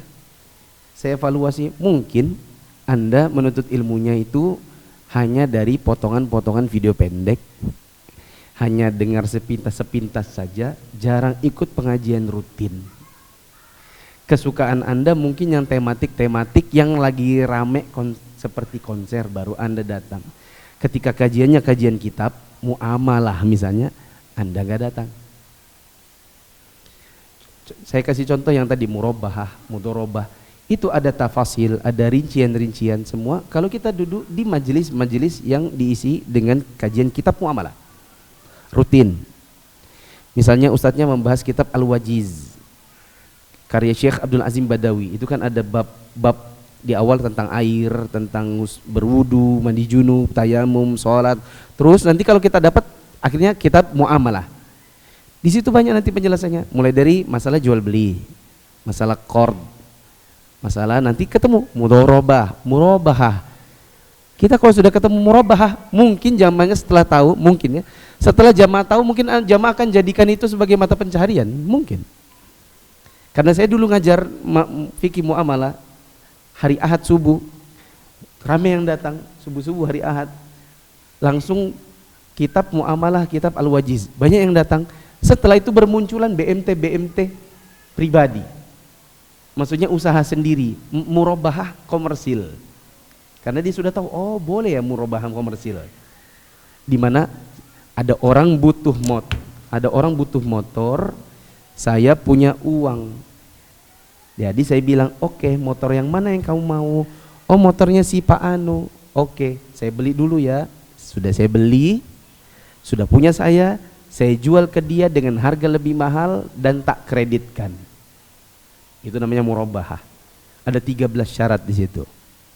Kapan murabahah itu syar'i? Yang jelas kalau sudah tahu, malah dijadikan sebagai ladang pencarian baru bagi sebagian orang. Cuma kadang kita tidak mau ikut kajian kitabnya. Kita maunya nunggu ustadz muamalah, bukan ustadz muamalah, ustadz yang bahas kitab muamalah, bahas materi muamalah dengan majelis fatwa, kita baru tanya kertas, pertanyaan kita dijawab, alhamdulillah. Jadi kita dapatnya hanya sekedar tematik saja. Kita dapatnya hanya sebatas per fatwa, per kasus. Tapi kita tidak punya breakdown khusus dalam masalah muamalahnya untuk mengetahui kasus-kasus itu secara mulai dari taksilnya. Itulah yang saya bilang juga kepada Mas Badrimin ya, bulan Maret 2022 kita bikin video pendek, saya bilang orang sakit, ya, saya pakai video ya, orang sakit supaya cepat sembuh yang diminum itu obat. Nanti kalau sudah mulai enakan tambah vitamin supaya cepat sembuh. Kebodohan kita itu sakit juga. Supaya cepat sembuhnya alias supaya cepat pintarnya, belajarnya itu dari kajian-kajian rutin pakai kitab. Tematik itu vitaminnya. Sebagian orang hanya belajar vitaminnya. Waktu dia sakit yang dia makan vitamin. Tapi tidak ada minum obatnya. Jadi lama sembuhnya. Begitu. Wallahu a'lam bishawab.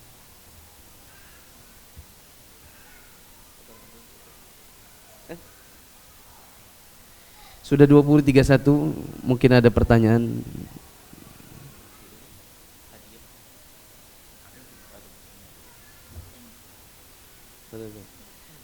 Ini ada pertanyaan yang susah dijawab sama Ustadz Uji, yang mudah Ustadz Uji juga.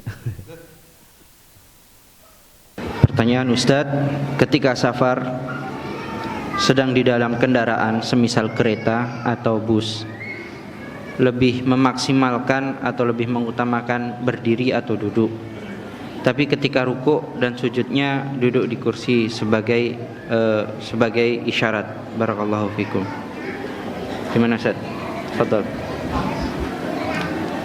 Tafadhol. Ana yang bacakan, anu yang jawab. Saya jawab, Ana jawab ini saja. Tafadhol.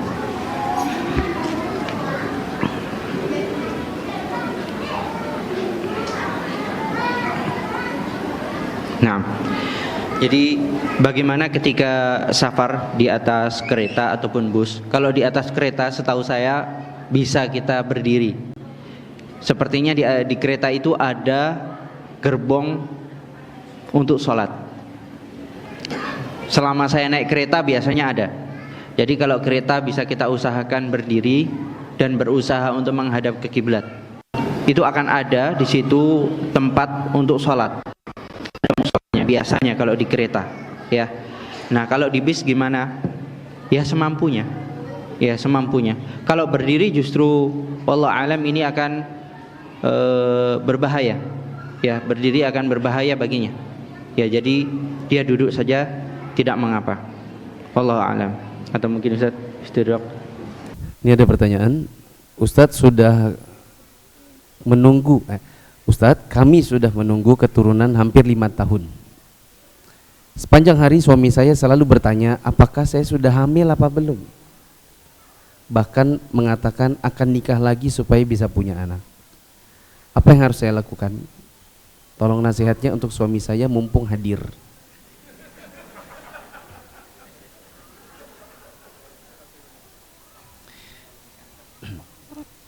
Saya tidak bisa jawab dengan satu jawaban.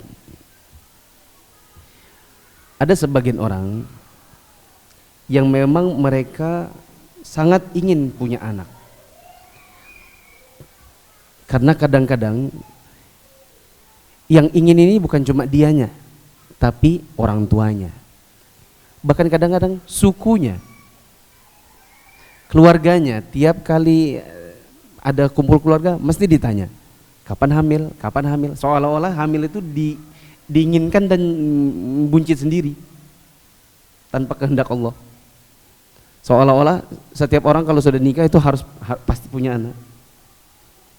Ya, karena ada sebagian orang yang memang dia berasal dari kalangan keluarga yang memang punya anak itu adalah sesuatu yang harus.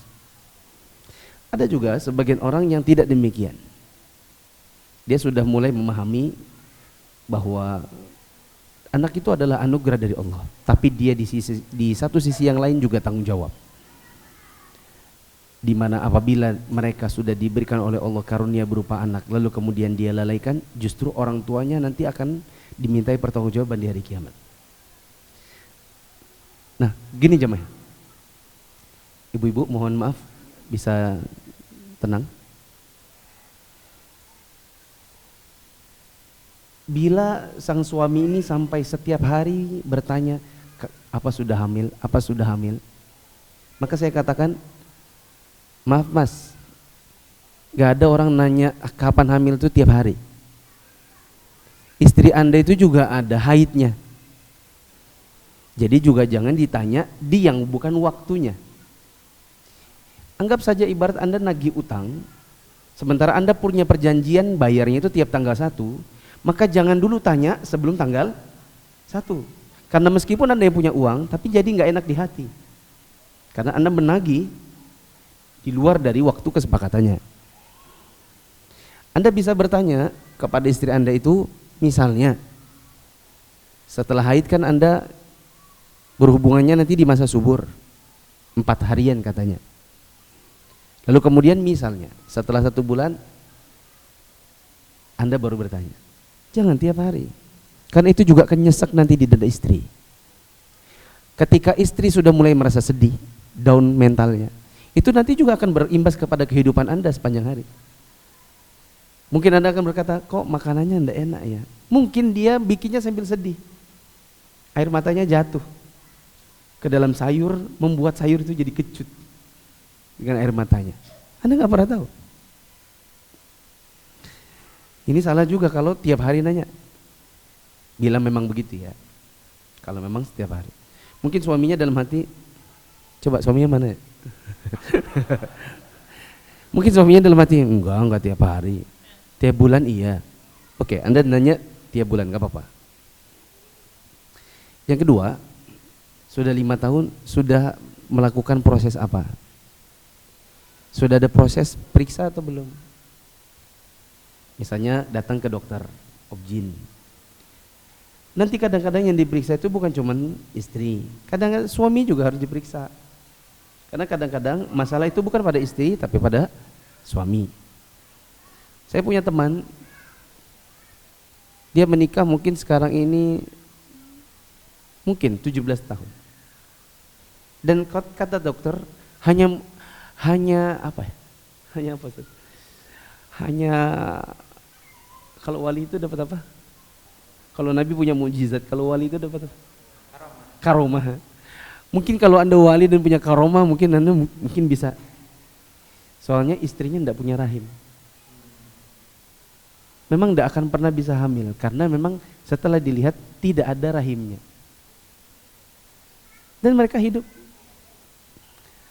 Karena mungkin dari awal sudah orientasinya kita hidup bukan cuma soal anak. Kita hidup ini dalam rangka menikah untuk menyempurnakan agama, menjaga diri dari hal-hal yang haram. Bukan cuma sekedar punya anak. Kalau dapat alhamdulillah, bila Allah takdirkan yang lainnya sudah ada. Itu dari istri. Kadang-kadang bukan dari istri, ternyata istrinya normal. Suami misalnya ada penyempitan, ada ini, ada itu. Ya. Nanti setelah periksa, baru kemudian akan diketahui, baru setelah itu mungkin Anda akan memutuskan. Misal, hasil pemeriksaannya adalah istrinya memang misalnya akhir gitu. Dia nggak akan bisa hamil, seperti tadi, tidak punya rahim.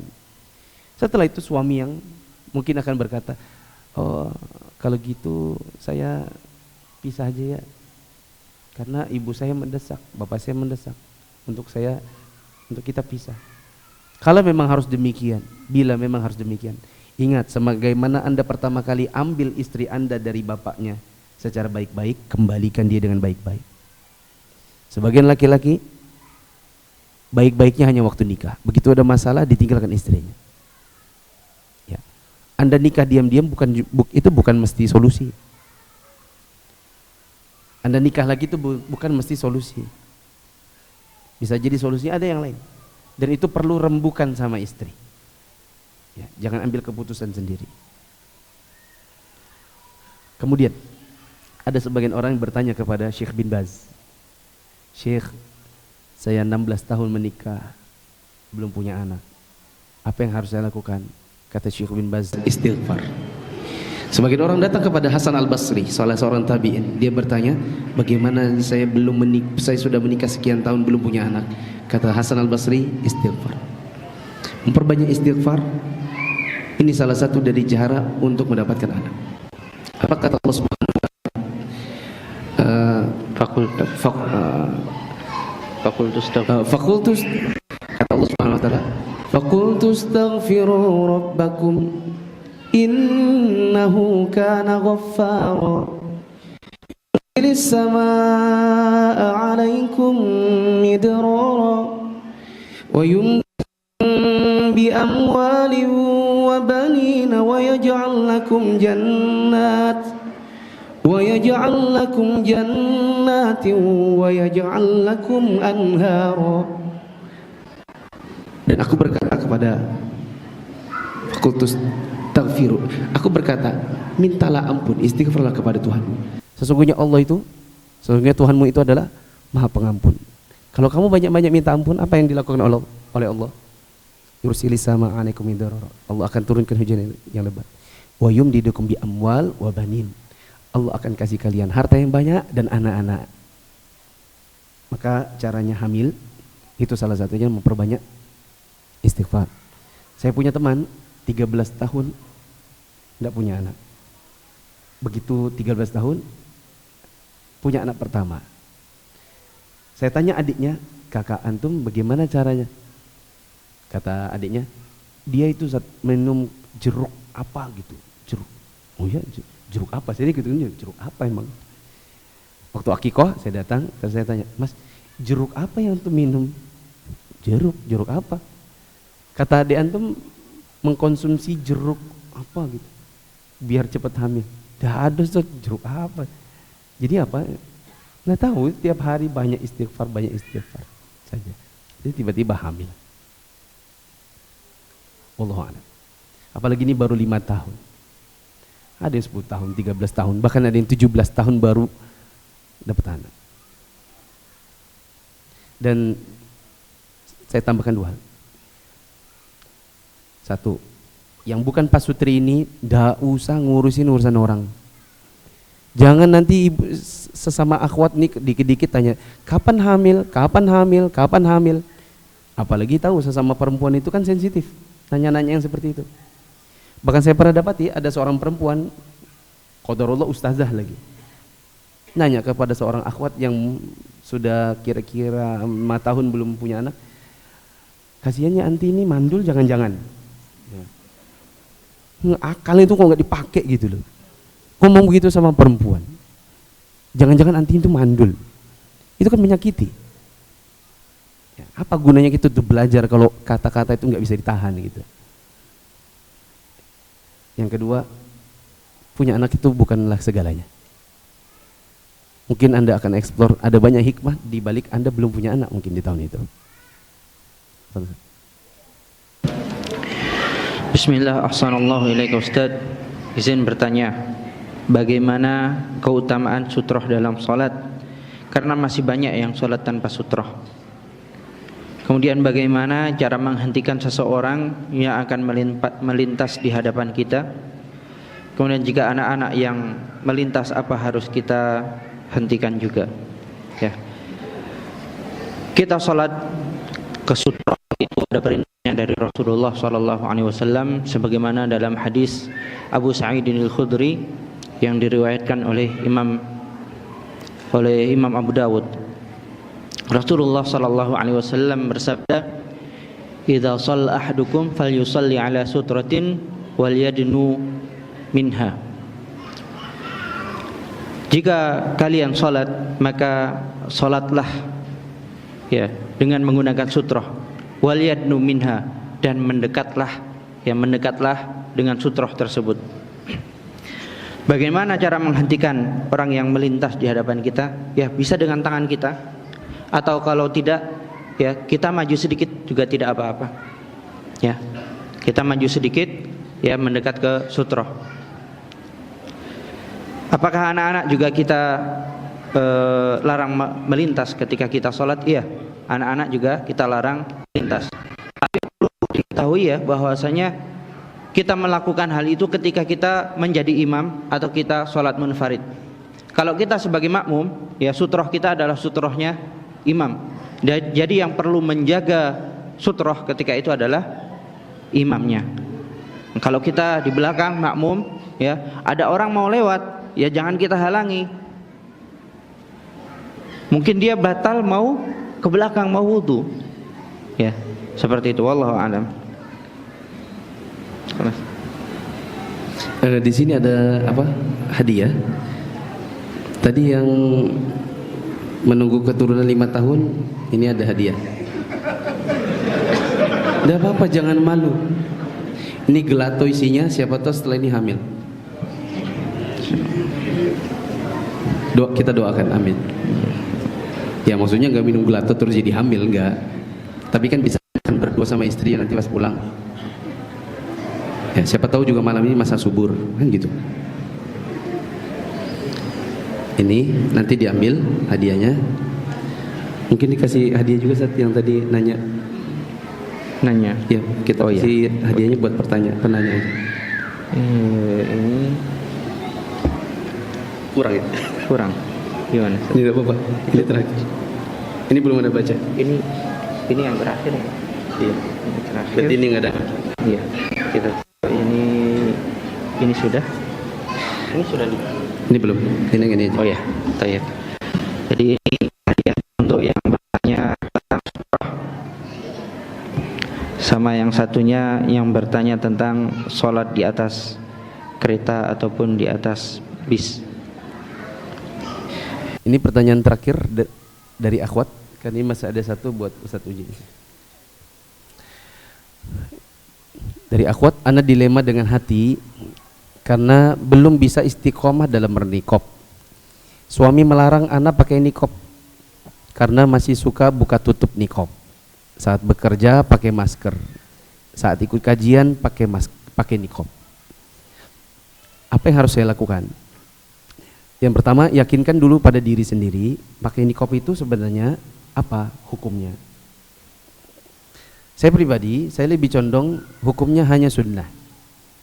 Tapi tidak ada perbedaan di kalangan para ulama, insya Allah, sebatas yang saya tahu, bahwa apabila dipakai nikopnya, maka dia menjalankan yang afdal. Lepas dari apakah wajib atau tidak, apalagi kalau wanita itu muttafaq alaiha bahwa dia itu cantik, semua akhwat bilang dia cantik, ya, apalagi keluarga-keluarganya, apalagi ketemu laki-laki, semua bilang cantik, maka kalau dia pakai niqab, maka itu lebih utama. Seandainya pun tidak, maka dia tidak berdosa. Di zaman Nabi SAW, dahulu ketika sholat Id, Nabi SAW tidak bisa sampai suara beliau ke tempat perempuan, karena memang di zaman dahulu tidak ada pengeras suara. Maka Nabi khutbah kadang-kadang 2 kali, khutbah dulu di laki-laki, baru kemudian menuju ke tempat perempuan, berkhutbah sekali lagi untuk perempuan. Nah, di antara riwayat Nabi SAW pergi ke tempat perempuan, karena memang suaranya tidak sampai, ada seorang perempuan yang ada bagian hitam di pipinya, bertanya, ya Rasulullah, kenapa kami adalah orang-orang yang paling banyak masuk neraka? Sering dengarkan hadis itu? Nabi bilang, wahai perempuan, ya ma'syarin nisa tasaddaqna, ya, wahai para perempuan, banyak-banyaklah kalian bersedekah. Sesungguhnya saya lihat di neraka itu yang paling banyak penghuninya adalah kalian perempuan. Perempuan, salah satunya di antara mereka, ada yang pipinya itu ada tanda hitamnya. Dia bertanya, ya Rasulullah, kenapa kami yang paling banyak menjadi penghuni neraka? Saya tidak usah sebutkan jawabannya Nabi. Yang jelas, perempuan itu ketika dikatakan pipinya kelihatan ada tanda hitamnya, menunjukkan bahwa di zaman Nabi ada yang tidak pakai niqab. Dan Nabi tidak mengingkari perbuatan si perempuan ini. Kalau memang itu wajib, tentu Nabi akan marahi. Kenapa kok kamu tidak pakai penutup wajah? Seandainya wajib. Tapi riwayat itu menunjukkan bahwa niqab tidak wajib. Tapi seandainya dia pakai, itu lebih utama. Ini satu. Yang kedua, ada kondisi di mana kita terpaksa, ada yang tidak terpaksa. Contoh terpaksa, kita berada di lingkungan yang memang tidak bisa terima cadar. Hinaan-hinaan itu nggak berhenti kepada istri kita. Dibilang ninja lah, dibilang inilah, dibilang itulah, dibilang dibilang Syiah lah, dibilang Ahmadiyah lah, dibilang ini gitu. Ya. Dan itu tidak bisa membuat kita hidup tenang. Sehingga dia terpaksa, si perempuan ini di mana bisa pakai. Bila tidak bisa pakai karena omongan-omongan orang, omongan keluarganya, akhirnya dia lepas. Maka pada kondisi terpaksa, maka insya Allah ini masuk dalam kaidah yang mengatakan ma la yudraku kullu la yudraku jullu. Apabila ada kebaikan tidak bisa dikerjakan semua, maka jangan juga ditinggalkan semua. Kebaikan itu termasuk diantaranya wanita yang cantik, yang menarik itu menutup wajahnya. Tapi seandainya memang tidak bisa, jangan juga dilepas semua.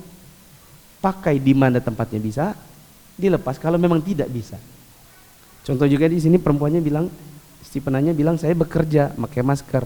Mungkin dia bekerja di tempat yang memang harus lepas tidak bisa pakai cadar misalnya. Anggap saja di ruang operasi misalnya, dia hanya boleh pakai masker medis. Alhamdulillah masih bisa pakai masker. Tapi seandainya misalnya itu juga dilarang, maka paling tidak kalau nanti keluar ke jalanan, pulang, berangkat kerja, pergi kerja, setidaknya bisa dipakai. Kebaikan bila tidak bisa dikerjakan semua, jangan ditinggalkan semua. Dan ini juga suaminya, jangan juga dilarang. Karena meskipun masih buka tutup, itu masih mending daripada buka sama sekali. Apalagi kalau Anda yakin bahwa istri Anda itu menarik buat kaum laki-laki. Suami yang cemburunya besar sehingga dia tidak suka kalau istrinya itu dilihatin orang, itu bagus suami yang seperti itu. Ini hadiahnya, gelato juga. Terakhir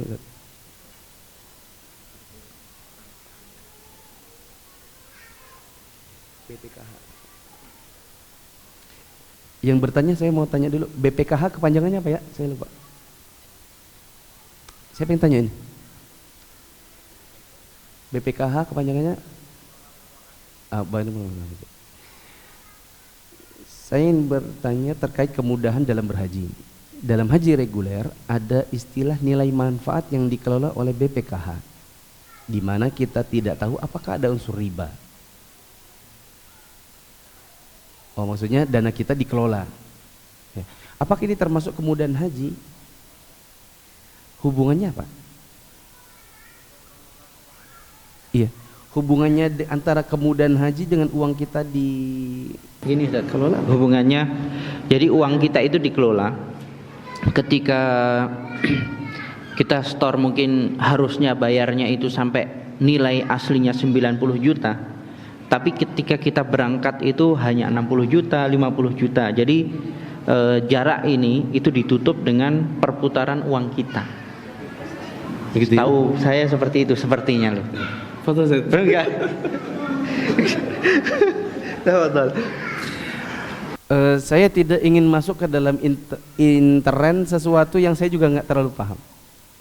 Yang jelas ada orang keuangannya itu satu, dia tidak punya uang kecuali sebatas dikumpulkan sedikit sehingga kemampuannya hanya reguler.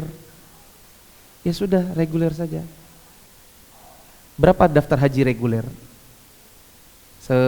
Kakak saya daftar 2020, DP-nya 25 juta. Datang ke BSI, dibukakan buku tabungan haji, dikasih pengantarnya dibawa ke Kemenak, foto keluar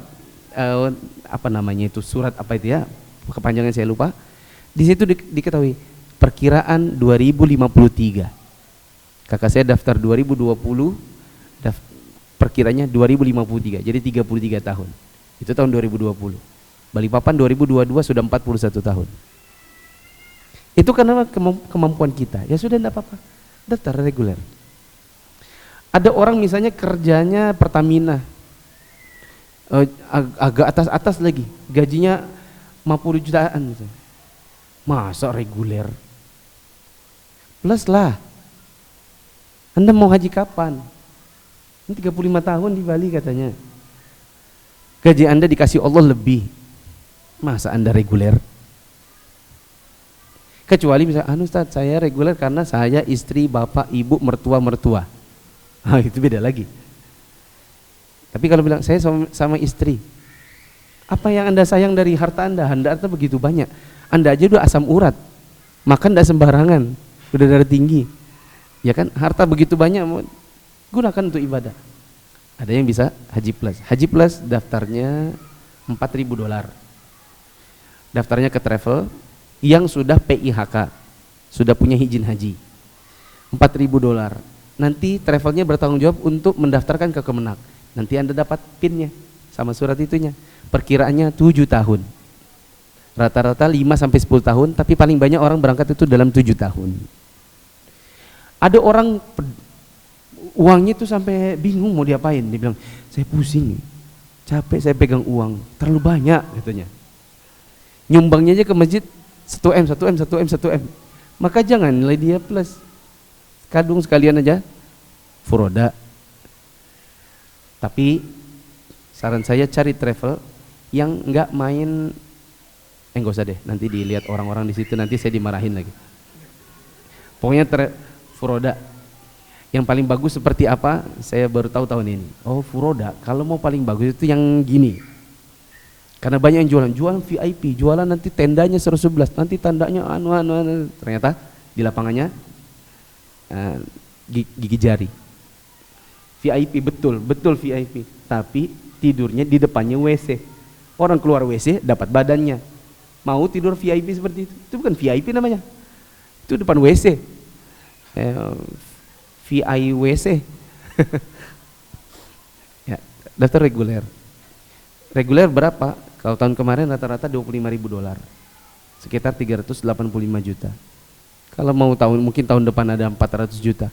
Sementara dia saja nyumbangnya MM-an, bingung dia ngabisin duitnya. Kado sekalian furoda. Bagaimana caranya? Ya nantilah. Antum tanya-tanyalah siapa yang lebih tahu tentang furoda yang bagusnya seperti apa. Gitu ya. Saya mungkin tidak bisa menjawab dengan apa yang hubungannya dengan ini. Tapi yang saya fokus adalah kita rakyat Indonesia tidak terlalu mesti tahu juga dengan urusannya pemerintah itu uangnya kita diapain juga, kita tidak mesti mengkritisi. Yang penting daftar haji. Semoga Allah mudahkan hajinya. Ya, alhamdulillah rangkaian kajian pada malam hari ini sudah kita bahas tentang Islam itu mudah, dan kita sudah membahas tadi tentang kaidah-kaidah, kemudian beberapa hal cara Allah Subhanahu wa taala memberikan kemudahan, dan kita sudah menyebutkan beberapa contoh ya dalam masalah salat, dalam masalah puasa, dan dalam masalah haji. Kemudian kenapa ya walaupun Islam itu mudah tapi masih berat kita melakukan sebagian syariat, kita sudah menyebutkan semua.